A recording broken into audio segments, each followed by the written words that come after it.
Friedle and his Boy Meets World character Eric Matthews didn't have a very similar upbringing. During the actor's appearance on the Hey Dude, the 90s called podcast, he explained that whenever he tells people the wild things he got up to in his youth, they think I'm lying, or they think my parents had a serious problem.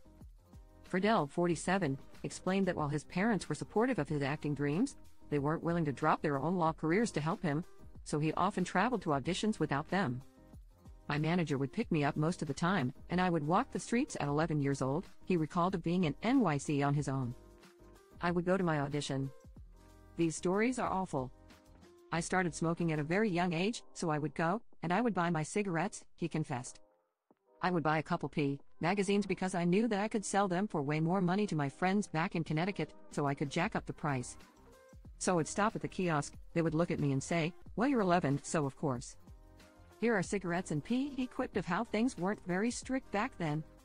The TV star noted that his mom and dad never knew about what he was doing until years later. I tell my parents these stories now, and they are retroactively mortified that any of this ever happened, he confessed. While Friedle knows most people will be taken aback by his stories, he said he loved his time in the city. Avon, Connecticut was a wonderful place to grow up, but I experienced more real life in the 3 or 4 hours I was in New York City every week than I ever did in Avon, he explained. And it was a great way to see the world. Growing up and trying to pursue a career in Hollywood wasn't all fun and games, as the former heartthrob started experiencing anxiety in the late 90s.